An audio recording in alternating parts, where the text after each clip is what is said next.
Welcome to Advanced Data Analysis 1 with me, Erik Erhardt, Professor of Statistics at the University of New Mexico. In this video, I'll help get you started with Class 28 on Logistic Regression. This will be an introduction using its own data set. So we'll scroll down to Class 28 with Logistic Regression, and we will download the Markdown file and the data file for this assignment into our classwork folder.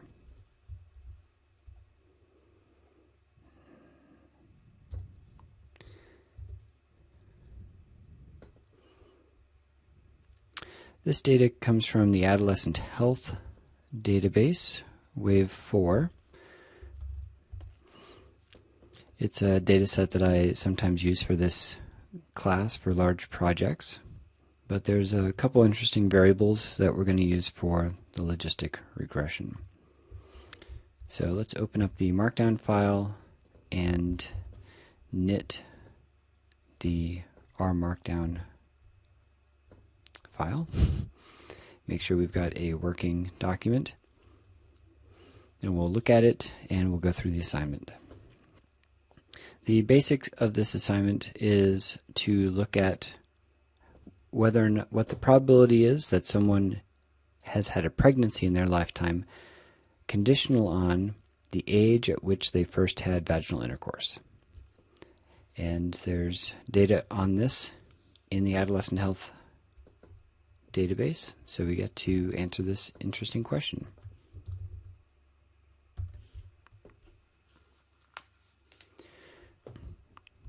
All right, so this assignment looks long, but the primary parts for you to do are to provide some numerical summaries and interpret the values. I've done all the plotting and all of the model fitting parts of this assignment. So the overview is just to read the data set in, plot the data, fit the model and check for model lack of fit and see whether the model fits the data, and then visualize and interpret the results of the model. All right, so this data comes from the National Longitudinal Study of Adolescent Health. The longitudinal part means that these are a group of teenagers who were first studied when they were teenagers, but then they were followed throughout their lifetime, and we can see how things in their life have changed over their life. This data comes from Wave 4, so by now they're in their 30s or something, and looking back and asking questions about pregnancy at this stage, among like 2,000 other questions. It's a huge survey.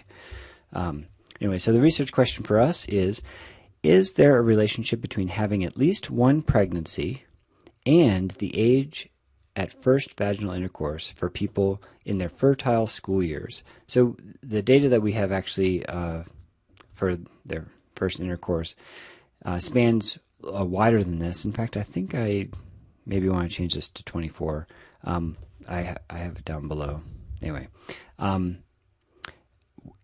we will define, or maybe I'll make that change as we go. We will define pregnancy for females as that they have been pregnant or they are currently pregnant, and for males as they have impregnated a partner.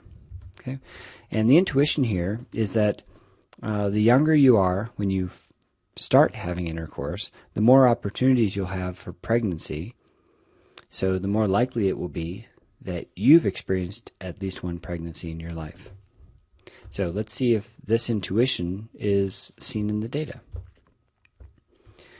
So we're pulling this data directly from the codebook, and so I've provided a personal codebook for this assignment.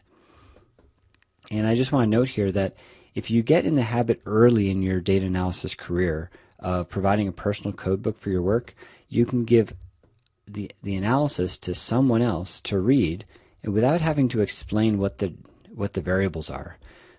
In my own work, that is often a large barrier. Someone will hand me a spreadsheet and say, "Tell me what you think," and I'll have to come back to them and say, "What did you give me?" what am I looking at? So, but if you give them a code book along with it, they can answer all their own questions. And just as importantly, it's also helpful for your future self. So 5 years from now, you may want to come back to some data that you have, and your future self may not have as good a memory as you think you'll have in 5 years or 10 years. So in this data, I've in section 15, there's questions about suicide, sexual experience, and sexually transmitted diseases, or sexually transmitted infections, I think is a better way of saying that. There's the age, so that is how old were you the first time you ever had vaginal intercourse, and that there is a year, or there's different reasons for having a missing value. And then there is question 9, thinking about all the relationships and sexual encounters you have ever had. I wonder why I've got parentheses here. That's how it was in the code book. How many times have you ever been pregnant?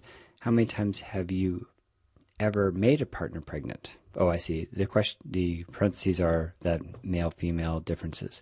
Okay? So if you think of all the relationships or sexual encounters you've had, how many times have you ever been pregnant? And include all pregnancies, regardless of the outcome. Okay? And if you are currently pregnant, include that count. So the numbers that we observe in the data set start at 0 and go up to 19. Okay, and from this variable, I created this other variable because this gives the number of pregnancies. I also created just if you have a number of pregnancies greater than 0, I'm basically saying, are you ever pregnant? True or false? Okay, where false is if it's 0. And I also have a numeric version of this, 0 and 1. And trues and falses are helpful for one type of plot, and 0s and 1s are helpful for another type of plot. So I've made both of those. And notice that I code the 0, 1 variable. I name it with the 0, 1 as a suffix. Okay, so we're going to read the data set in and code the data. And so one comment here is I've put the code in here about how I created this data. I load in the adolescent health data set, and starting with that data set, I select the 2 variables from above. I rename them to age at intercourse and number of pregnancies, and then I mutate to replace these 99 type codes with NAs. And after I've done that, I write out the CSV file that you're going to read in for your assignment. And that's the data file that I downloaded from the website, this stat file here. Here we go. Oh, wrong one. Okay. I wonder why I jumped down. Okay. So then we're going to start here by reading in that data set. The next step is to create some new variables. So I create that true-false variable for the number. If the number of pregnancies is greater than 0, then it's true, otherwise false. And I also have a 0, 1 variable which does something very similar. If the number of pregnancies is greater than 0, then code this as a 1. Otherwise, code it as a 0. I wonder if I am introducing NAs in this case, or whether this preserves the NAs in the data set. I think I don't really use this in the but this is actually that's sort of an important question. Let me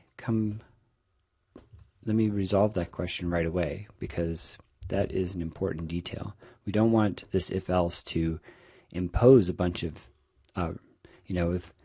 if number of pregnancies is NA, then this statement is not going to be true. It's going to be NA. So it's really a question about if the if-else, what the behavior of if-else is. So if we ask for help on if-else, does it say anything about missing values right now? One thing to do is if-else. if we've got an NA, 1, 0, it returns an NA. Okay, so no need to worry there. If number of pregnancies was an NA, it will stay an NA. Okay, good. After coding those new variables, I omit any observations with at least one missing value. And the main reason for doing that, I guess there's a couple reasons. One is that there's a plot that won't work. Even though I don't use the plot in this code, I do have it as an alternate plot that I encourage you to take a look at. But the main thing is that we only have 2 variables in this data set. And so any analysis we're going to do will use both of those variables. So if either variable has a missing value, then it's not going to be useful to us. So we might as well drop it from the data set. Now, of course, this is not something I would do in a much larger data set. This is not a step that you should take in your own analysis in the next assignment. Okay, finally, I have a filter here, and I put 24 years. Interesting. I think I made this a little wider because it makes the assignment a little more interesting. So by the time you see this assignment, this may be, I may have increased this to 24. Okay. I'm just making a note of that. 24 here. Okay. All right, let's get into it. So the filter here the data set has a wide range of ages, and I'm just restricting it to greater than equal to 12 and less than or equal to 24. I recognize that this may seem like a fairly low bound, but it turns out that people are pretty active sexually, even that young. So let's create some summaries. So I've got this, this is going to create a table that looks like this. So for each age, for their first vaginal intercourse, we have the number of people who have had at least one pregnancy out of a total number of people who first had their intercourse at 12. This is the proportion of people then who have had at least one pregnancy who had intercourse at age 12. Okay, so let's page up and look at the code and how we get this table. We start with the pregnancy data set. We're going to group by each age. For each age, we're going to summarize by summing or sort of counting up the number of people who have ever been pregnant. Okay, so everpreg is a true-false variable.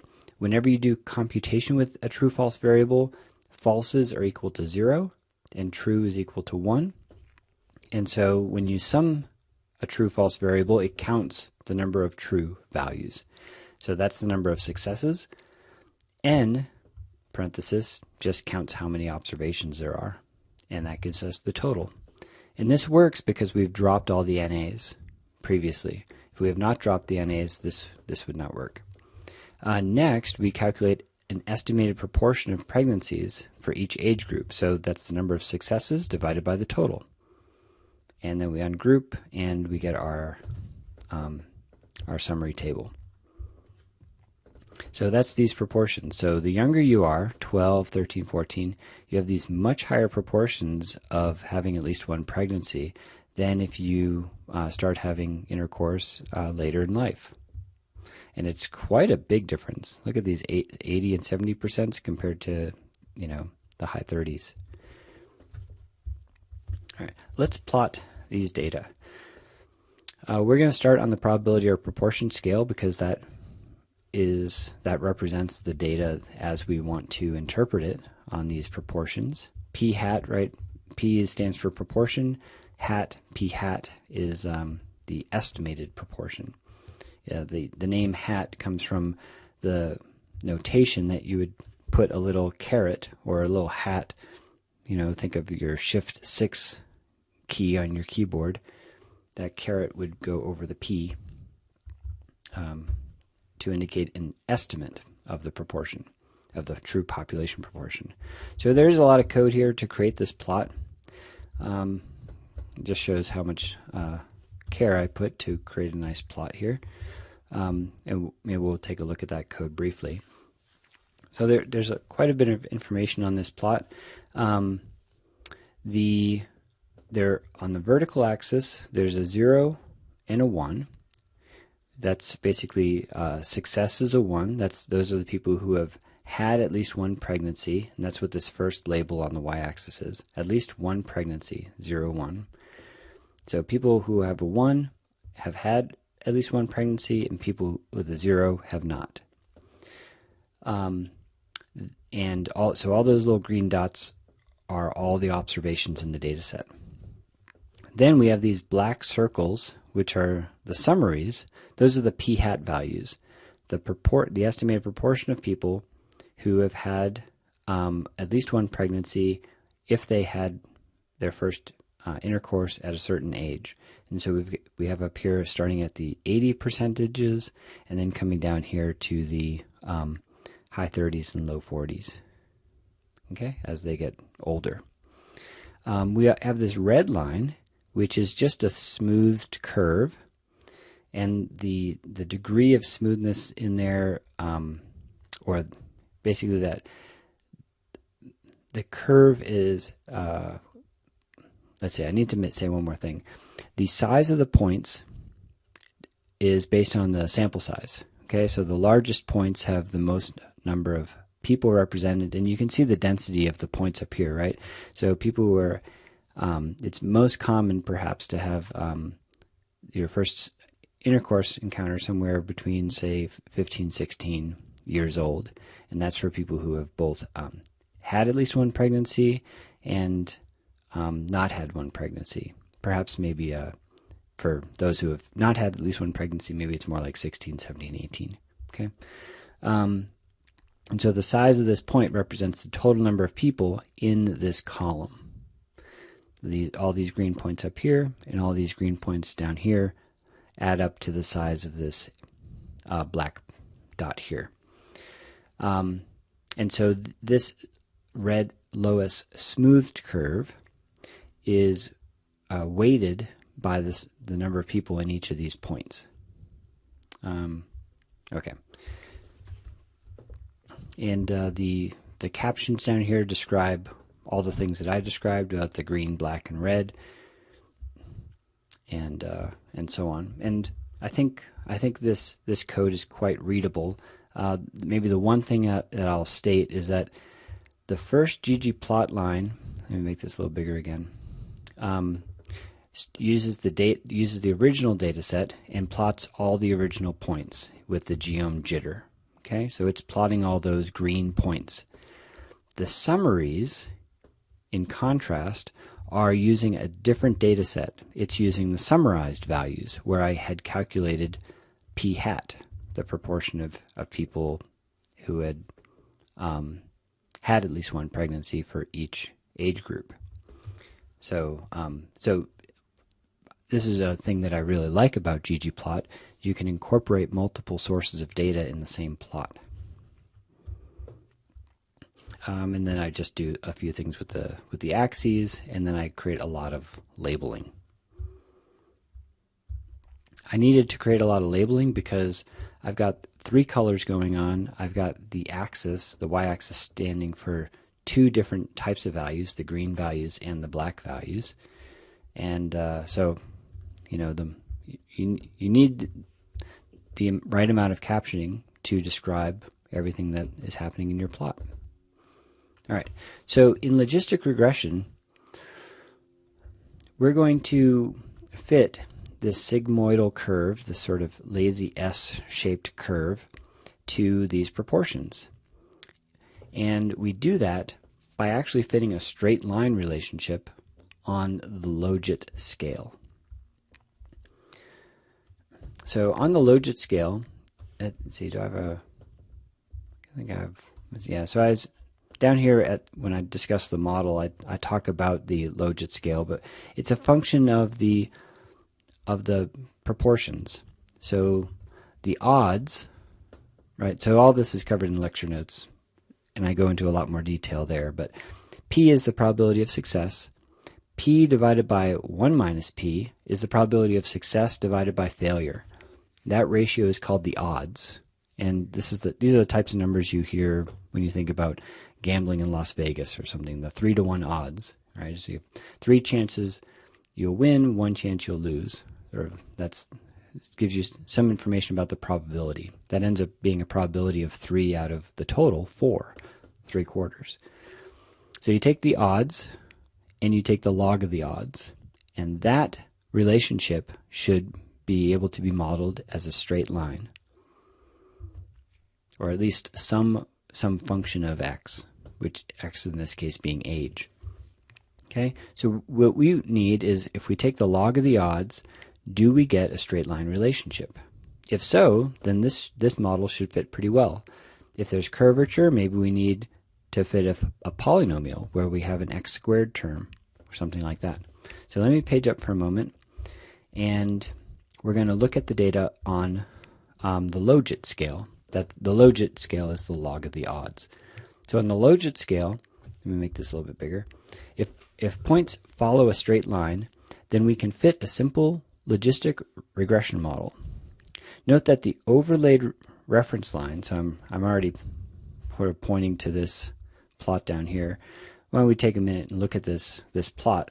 I've calculated these points on the Logit scale. That's the new y-axis. That's the log of the odds. And I still have age as the horizontal axis. And I want to know, do these black points seem to follow a straight line or not? And this blue reference line is just giving us a straight line as a reference. And does it look like they follow a straight line?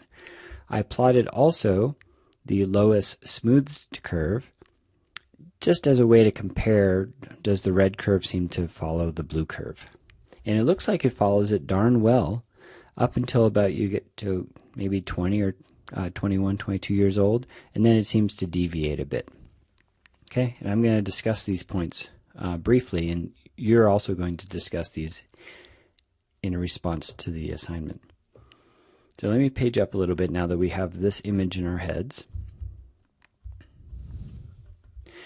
Note that the overlaid reference straight line, that's the blue dotted line, is from a weightedly squared, and that's not the official fitted line in a logistic regression model. It's just a straight line to help as a reference. And then the curved red line is a weighted smoothed curve. So if these two lines are similar, that suggests that a straight line on the Logit scale is a good fit to the data. Both lines are weighted by the total number of observations that each point represents, so that points representing few observations don't contribute as much as points representing many observations. Thus, our decision should not be heavily influenced by random deviations where there is little data. Okay, so this last statement is really important. When there are small points, those points represent very few observations, and they're going to tend to be noisy. Okay, we have small samples, we have, and so the estimates of the proportions are going to have large standard errors. There's going to be a lot of uncertainty associated with those estimates, and so we should not worry very much about these points with very small sample sizes. Most of this data, all the ones that have large sample sizes, hug this line pretty well. And it's only when we get these tiny sample sizes that we have a lot of uncertainty, and there seems, at least in the red line, to be some deviation from the blue line. In particular, this 1 point for people who are 23-year-olds, they seem to have a slightly higher probability of having at least one pregnancy than the people who started when they were 22 or 24. That seems like a noisy observation. I would not expect 23-year-olds in particular to have different outcomes than people who start at 22 or 24. Okay, let me page up a little bit. So that is something that you're going to address a little bit later. So let's calculate some of the values that we've discussed in the lecture notes. In particular, these empirical logits our way to get an estimate of the logit values of the y-axis with data when you can summarize the data as we were able to in this table. Okay, so we've got this table up here where we've got the age, successes, and totals, and p-hats, and we can use some of those numbers to help us get an estimate of what the logit should be, which is going to be pretty close to the values we get from our model. Okay, so we create the empirical logit. We've got p-hat, right? So it's sort of like p-hat divided by 1 minus p-hat. That's the odds, and then we take the log of that. And the only difference here is that we have this little correction factor of a half divided by total, and the only purpose of having that is so that this function is defined even when p-hat is equal to 0 or 1, right? So if there was a particular age group, you know, and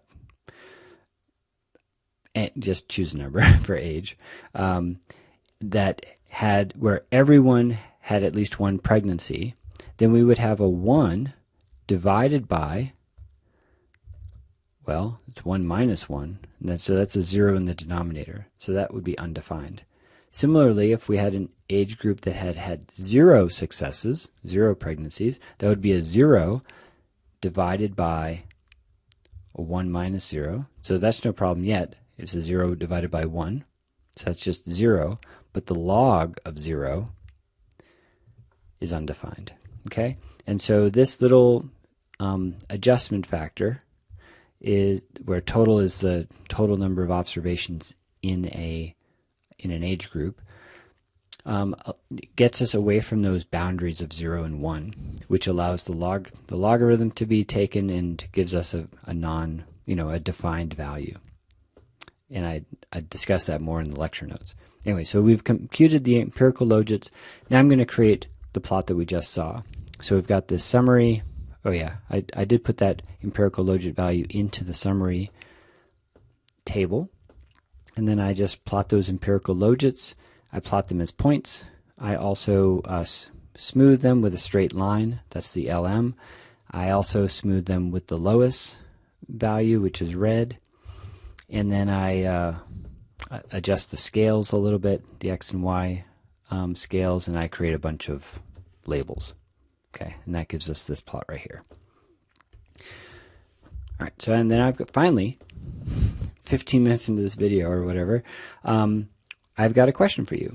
So for the plot above, on the logit scale, does it appear that a straight line fits the data well? So I want you to start with yes or no, comma, and say something about that. If not, what are the features in the data that aren't being captured by the model? And how concerned are you about any observed deviations from the straight line?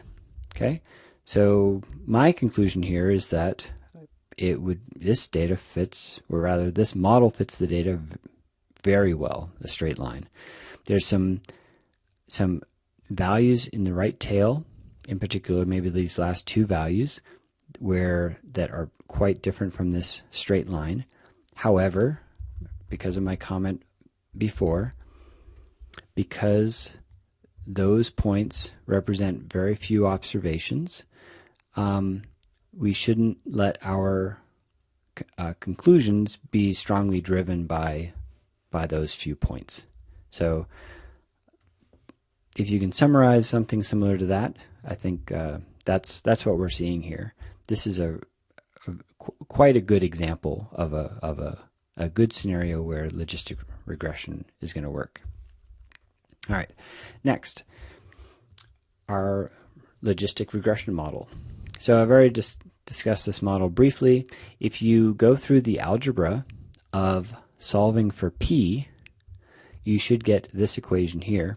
Basically, you take the exponent of both sides, and then you solve for p. When you take the exponent of both sides, you get e to the power of this part here. And when you monkey around with it a bit, you get this fraction where you get e to this linear equation divided by 1 plus e to that linear equation. So the logistic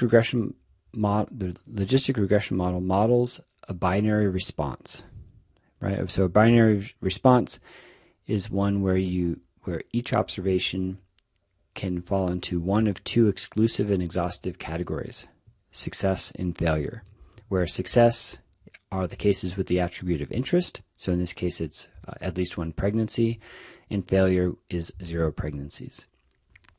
And success and failure are generic names. A success can actually be, what we might consider a failure in real life. Like, have you had any broken bones?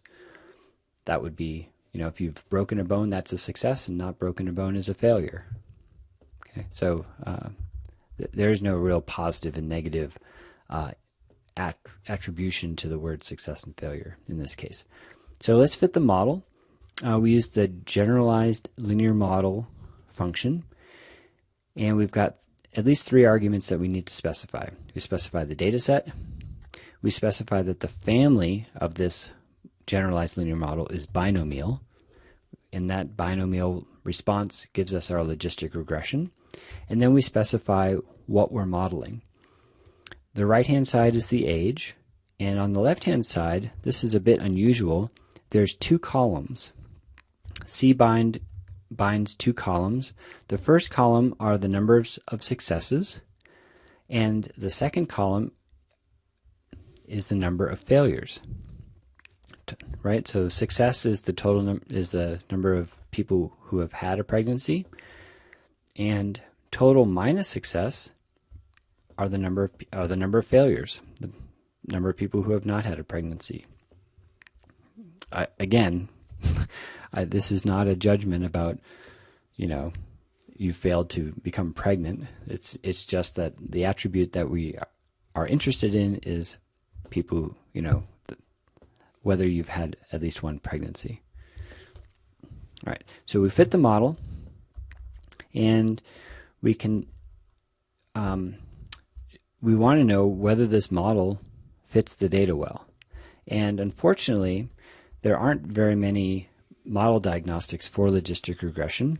The first thing that you can do is just visual inspection of the empirical logits, when you can actually calculate meaningful empirical logits to see whether or not the data seems to follow a straight line or a parabola or something. The other tool we have is a deviance statistic. And under the null hypothesis, which you're going to state below, but basically the null hypothesis is that the model fits the data. That's pretty simple. The alternative is that the model does not fit the data. So we want to test, does the model fit the data? Yes or no. We can use the residual deviance statistic, which is calculated right here. That statistic follows a chi-square distribution, and with a certain number of degrees of freedom. The degrees of freedom, df.residual, is here.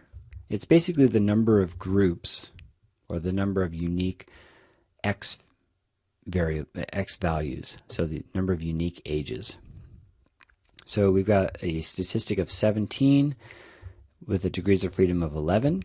If we calculate the right tail of a chi-square distribution, so p chi-square gives us the CDF, the cumulative distribution function of the statistic. That is, it gives us the left tail under the chi-square distribution up to the deviance statistic, where the chi-square distribution that we're looking at has a certain number of degrees of freedom. 1 minus that left tail gives us the right area, the right tail area of the distribution, and that's the p-value. In this case, the p-value is about 0.1. So what I'd like you to do is state the null and alternative hypotheses, fill in here, and I'd prefer if you did this with R code, but you can just type these numbers if you feel like doing that. But fill in with R code the deviance statistic. That's the 17 value up here. The degrees of freedom is 11. The p-value is 0.09. 7.098, and then make a conclusion. Okay, so to make a conclusion also you need to state an alpha level, a type 1 error. So you can use 0.05 or 0.1, but choose something and let us know what you're using, and then draw your conclusion. Does the model seem to fit the data? Okay, next. So we can use that object. Let me page up for a moment. When we fit our generalized linear model, we put the result into the GLM PA. P there is pregnancy, A is for age. That object can do lots of good things for us. If I page down for a moment, one of the things it can do is it can give us predictions or fitted values, and it can help us calculate confidence intervals or confidence bands for the regression line. And that's what we're going to do. So the fitted probabilities and the limits, the confidence limits, are going to be stored in these variables down here, and I'm going to walk you through how I did that. So the first thing is we start with that GLM object, and we're going to use the predict function to predict probabilities on the Logit scale. Okay, so the first thing you need to do is specify, I think this is in the predict function, this comes under the new data. So let me actually take a quick look at the predict function. Okay, so I've asked for help for predict. I've got an object and then additional arguments. Great. So I think hopefully we're looking at predict.glm. So predict is a very general function, and the way it works depends on the type of object that you give it. If you pass it a GLM object, it acts differently than if you pass it a LM or linear model object or some other type of object. So we need to see the GLM version of predict. Okay, so here we've got the GLM object, and then we've got new data. The new data is where do we want to predict new observations. It actually occurs to me that I don't need to specify this because we're only going to predict values for the data that we observed. So this is actually an unnecessary statement. When you get this assignment, this may be missing from your version. Okay. Next, type gives us the type of value that we want to predict. And I think that's largely used here for predicting on the Logit scale or the probability scale. If we predict everything on the Logit scale, we can calculate everything else on the proportion scale, and that's what I do below. Furthermore, do I want the standard error of the fit? Yes, I do, because I'm going to use that to calculate confidence intervals. All right, so I output all that into this table, this fit Logit predict, and I'm going to create then a bunch of new variables in our summary table. I wish I had printed out this result, but it basically looks a lot like our summary table already, and I'm going to use that to calculate some additional values. All right, the additional values I calculate. So I start with our summary table, and I'm going to mutate to create new variables, and these 7 variables I'm going to create. The fit Logit is going to be the predicted value on the Logit scale. That comes from this object that we just used, and the $fit gives us that value. And notice I've got fit on the Logit scale, and I've got fit on the P scale, and that's to help us distinguish between the Logit scale and the proportion scales. Otherwise, the terminology that's being used in this object can actually get very confusing.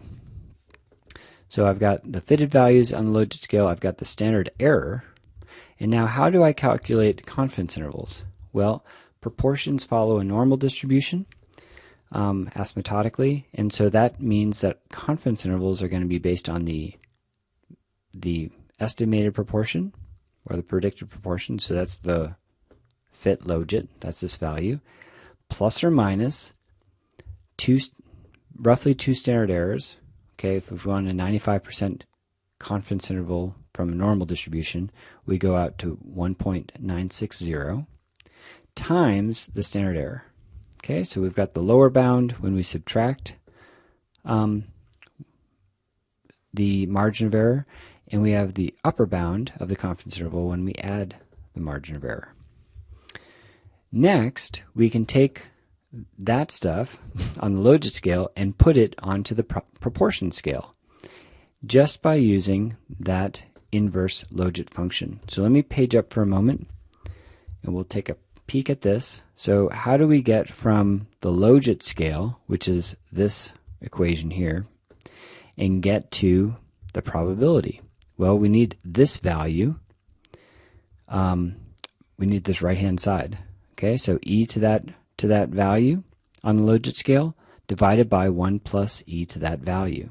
So that is the equation that I'm going to use to get stuff on the proportion scale. Page down. That's what we see here. E to the logit value divided by 1 plus e to the logit value. And that gives us our estimated value on the proportion scale. Similarly, for lower and upper confidence intervals, you just take the logit intervals and do the same inverse transformation. So the lower bounds are e to the lower bound divided by 1 plus e to the lower bound, and same thing for the upper bound. Easy peasy. So let's first take a look at the results, the plotted results on the logit scale. Okay, there is the black data, the black dot data, which is what we saw originally. Here's the actual blue line of model fit for this data. Are we happy with this? I am thrilled with this as a statistician.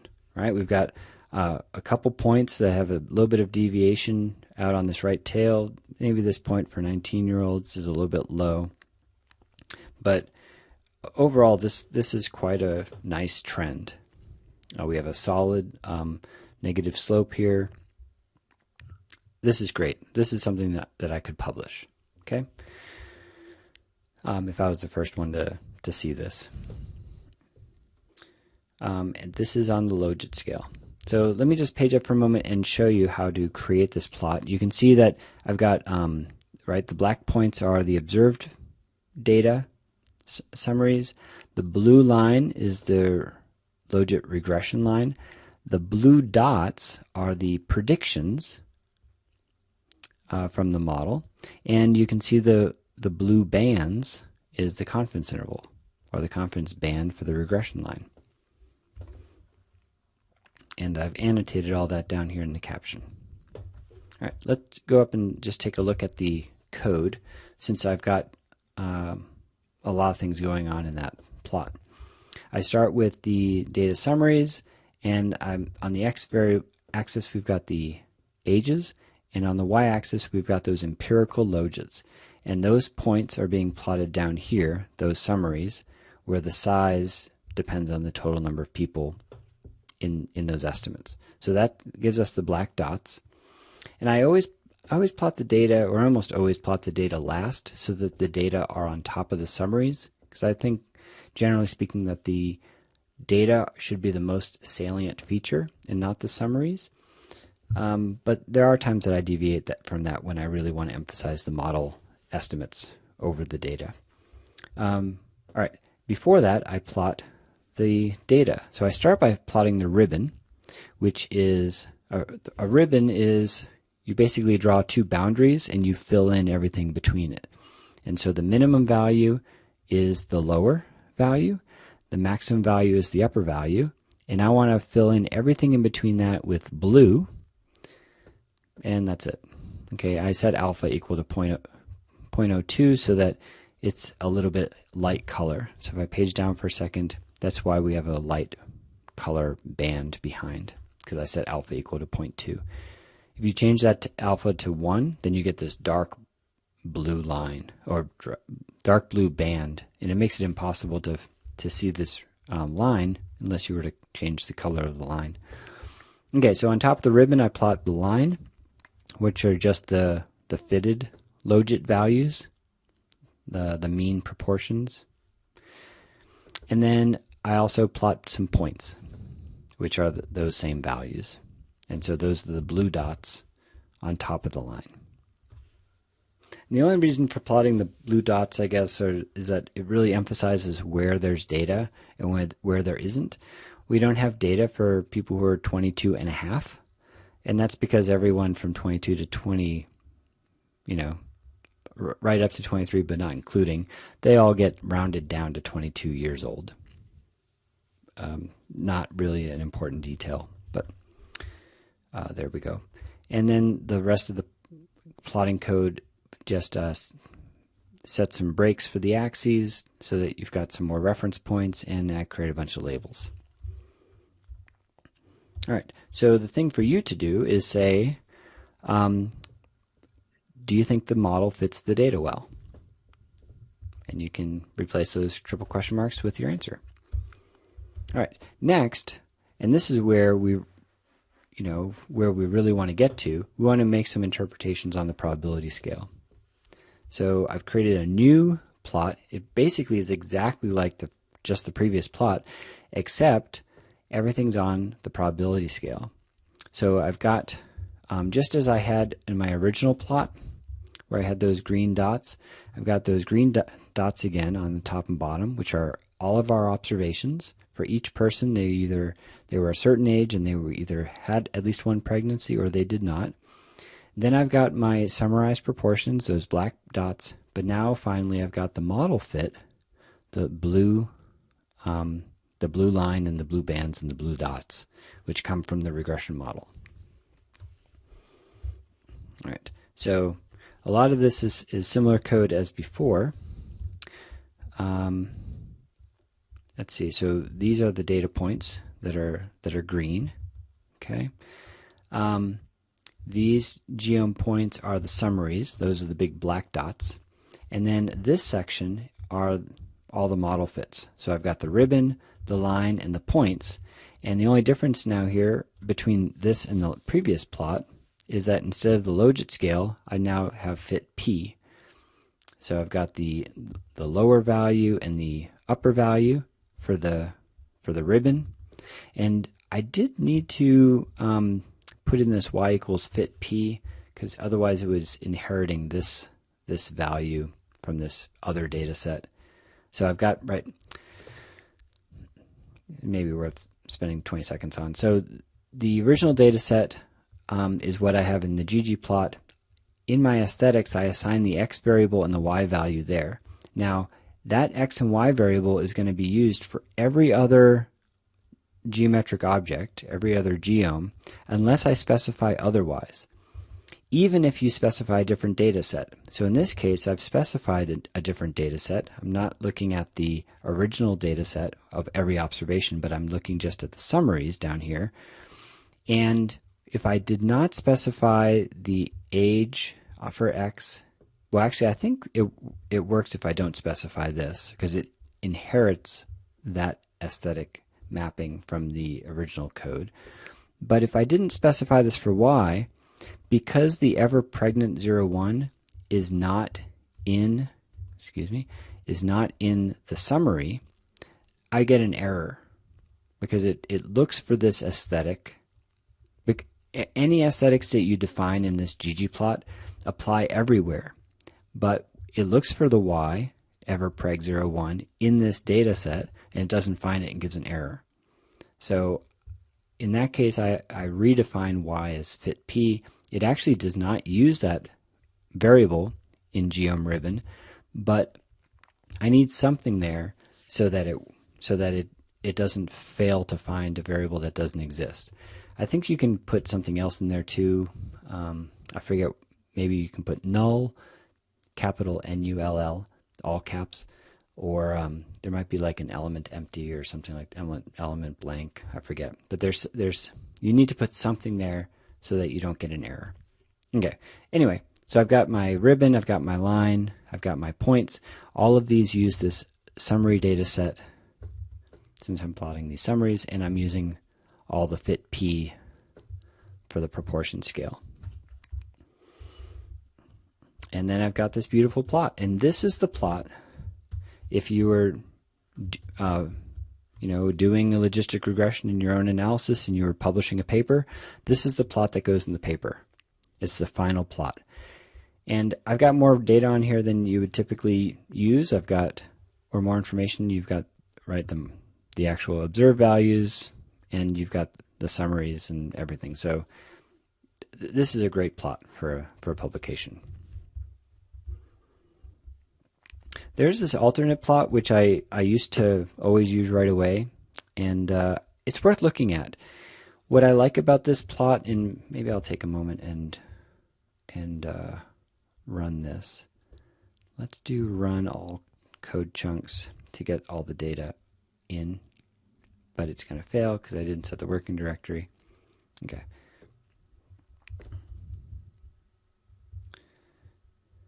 And we'll go down to that section and show you what that code does.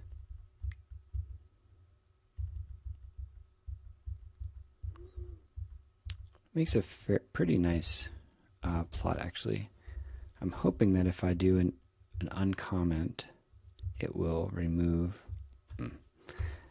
because there's single pound signs, I think it fails. Code, uncomment, rats. Okay, we'll do it one more time, no big deal.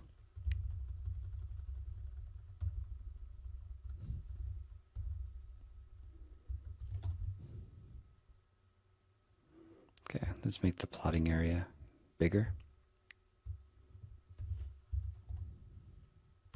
So what I like about this plot, right, we have age and the probability on the y-axis, and we've got the fitted logistic curve. But the main thing is has these histograms. So, right, you can see that there's more people who have had at least one pregnancy than people who have not. The peak of the distribution for people who have had at least one pregnancy is around, say, 15 years old, 14 and 15, whereas people who have not had at least one pregnancy, the peak is maybe more like 16, 17. And so I really like that histogram part of this plot.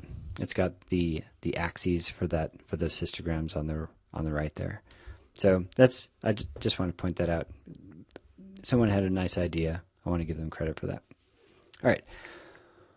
Finally, for this plot, you want to interpret the general pattern. Okay? So the general pattern, I would say, is as age increases, the probability that someone has had at least one pregnancy decreases. And if you want to point out a few particulars, you might say, those who had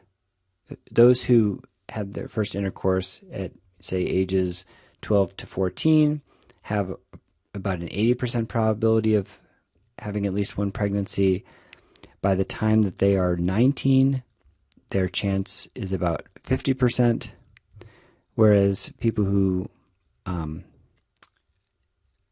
had their intercourse when they were, say, 22 to 24, they're predicted to be somewhere around, in the 30 percentages, 38 to 30% or something like that. So that's one way of maybe making that, the general relationship that as age increases, the probability decreases, a little more concrete to give a few key ages and estimate and provide those probabilities. All right, so that's the interpretation. Let's make one model prediction and interpret that model prediction. So let's filter. Oh boy, this did not print out as nicely as I wished it would. Maybe I will change the way this prints out for you. Let's run this piece of code and make sure that we at least get this in the video in a nice way.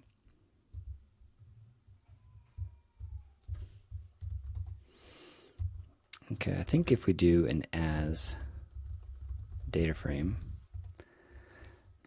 we at least get all the numbers. Okay, so so the filter restricted this to only people who had their first intercourse at age 15. So this is only the row from the summary data set, right? So here's the full table. It's quite large now because we've added a bunch of columns, but we're just looking at this one row for those people who first had intercourse at 15. So their estimated proportion is about 70%, had at least one pregnancies, and then we've got particular the fitted proportion. So we observed about 70% in our data.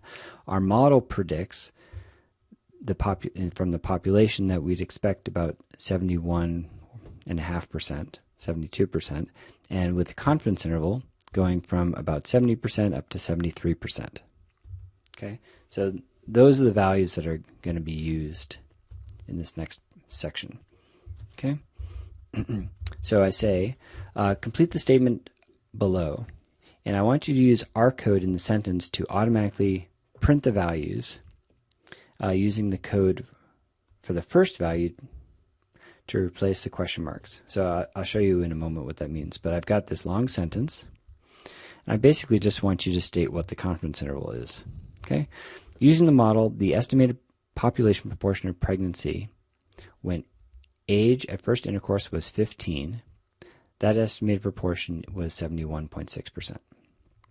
In repeated sampling, right, so now I'm interpreting the confidence interval. In repeated sampling, 95% of confidence intervals will contain the true population proportion.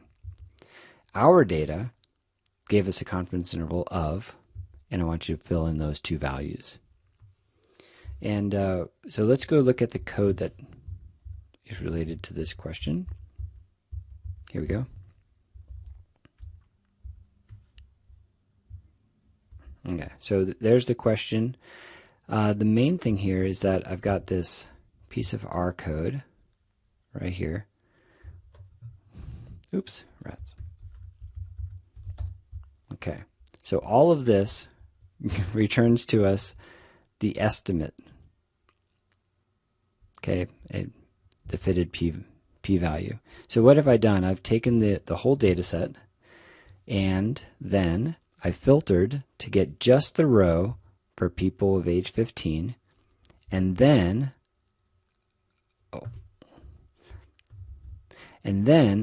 I pulled out a particular column, the fit p-value, and then I rounded that to 3 significant digits.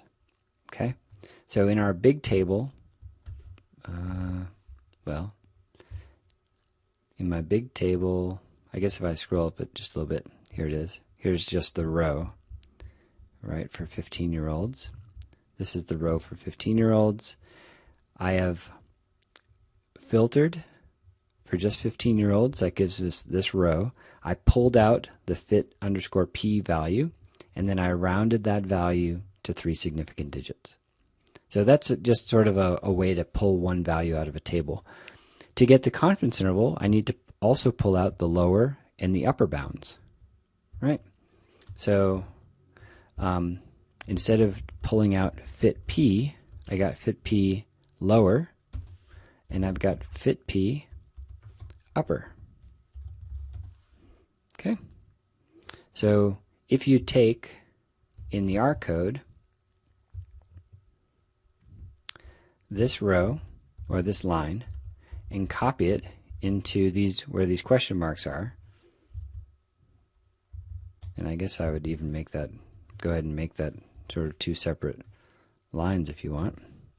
Then you just need to fit lower and fit upper to create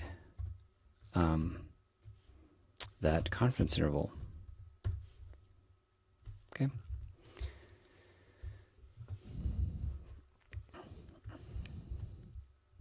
So this question's maybe a bit more about just can you write code to fill in 2 values, but I also want to emphasize the language for a confidence interval. Okay.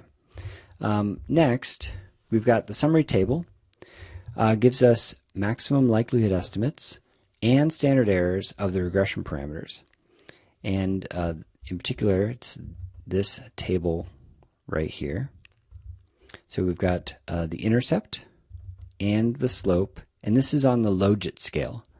So the intercept is 4, and the Logit scale slope is negative 0.2. So for every age, every 1 year increase in age, we expect a negative 0.2 in decrease, a 0.2 decrease in the Logit of the probability that someone has had at least one pregnancy.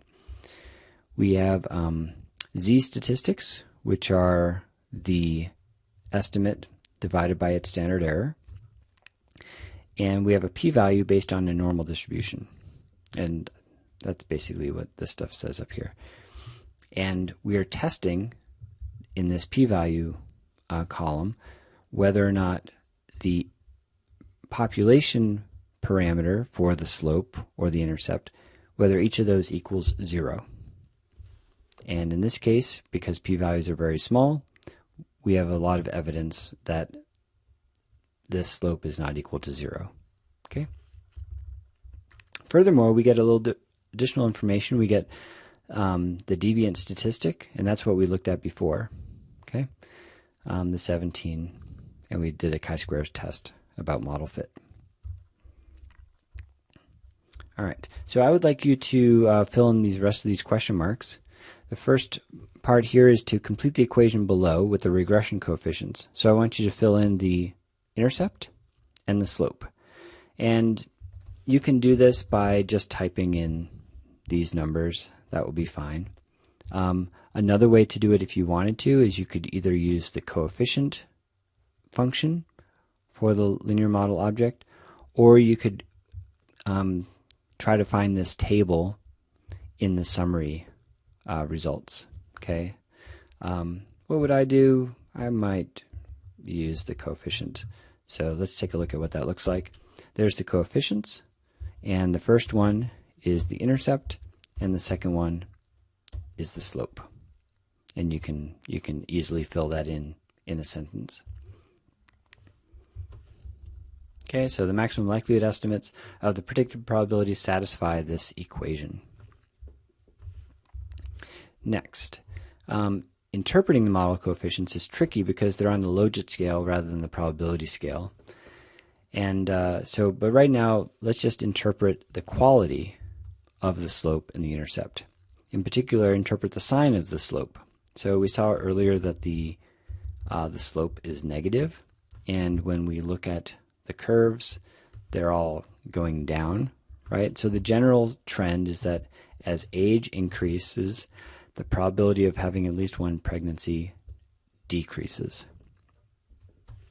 That's as much as I want you to say, qualitatively. The last part is something I always like to ask to make sure that you're thinking. Okay, so what is the interpretation of the intercept? And is it meaningful? That's two parts. So what is the interpretation of the intercept? Let's go up to our logistic plot, since that's where this applies. So the intercept is the value of y when x equals 0. So if age at first vaginal intercourse equals 0, what is the value of this blue regression line on the y-axis? And the value there was positive 4. Okay, so we don't need to worry too much about what the value is for p hat if we plug in 4 for the intercept. We just want to know what is the interpretation and is it meaningful. Okay. So the interpretation is it's the logit of the probability of having at least one pregnancy when someone first had vaginal intercourse at age 0. That's the interpretation. Now, is that meaningful? No, because this person is of age 0. That does not make any sense. Okay? So whenever you've got an intercept, always consider whether it's meaningful. And something you may consider is centering your data, which we did in a recent assignment.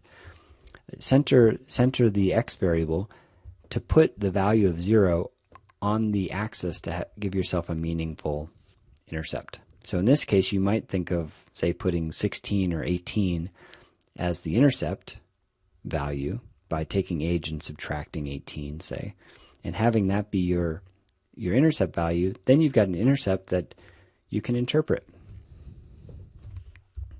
All right, that is this full assignment. I know that was a lot. If you've stuck with me through this whole thing, this will make your next assignment, when you apply logistic regression to your data, it will make it that much more easy.